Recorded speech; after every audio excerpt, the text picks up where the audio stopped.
Good afternoon. I am Safira Gatina Jamsit from Excellent Senior High School, Haf-Sa, Zainul, Hasan, Bppt, Genggong. We'll discuss this motion about this house will give social service and skill training for gambling offenders rather than imprisonment. Social service are a range of service provided by individuals, private or government agencies to help and support group community, especially those experiencing hardships such as poverty, disability, or mental health problems. Skill training is the process of teaching or learning specific abilities or competencies needed to perform a particular task or job effectively.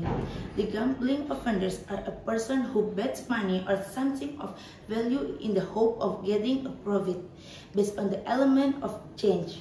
Giving social service and skill training to gambling offenders rather than imprisonment is often a more effective of human approach, especially when the offense is driven by addiction rather than organized crime. But often after the training, many of them still repeat it. Because of it, I disagree with this motion. There are three arguments that I'm going to explain. The first, despite community service and skill training, some gambling offenders may relapse. They can still go back to the beginning due to untreated psychological problems. For example, gambling addiction is often not the main problem but a symptom of deeper problems such as depression, anxiety, or trauma.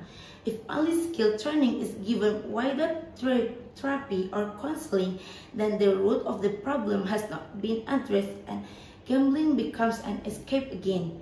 The second argument is the lack of deterrent effects due to the light punishment given to gambling players. This caused them to still feel safe and be able to repeat the same things. The lack of a deterrent effect can make gambling offenders return to gambling because they don't see the serious consequences that deter such behavior. Gambling is sweet at the beginning and bitter at the end. Just like smoking at the beginning, we do enjoy it, but in the future problems come. The third argument is the existence of criminal law regarding gambling. It's regulated in Article 45, Paragraph 2 of the ITE law, namely, every person who intentionally and without right distributes and or transmits and or makes accessible electronic information and or electronic documents that have gambling content as referred to in Article 27, Paragraph 2 shall be punished with a maximum imprisonment of 6 years and or a fine of a maximum of 1 billion rupiah. The online gambling perpetrator can be convicted under Article 27, Paragraph 2 of the ITE law. For the example, that's why I disagree with this motion. The gambling offenders may steal time to return to gambling, make financial problem to return to gambling, and do not feel disturbed by the punishment given.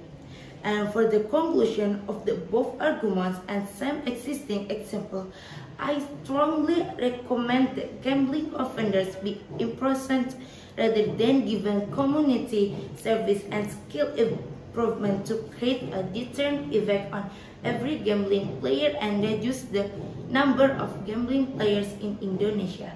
That's all from me. Thank you.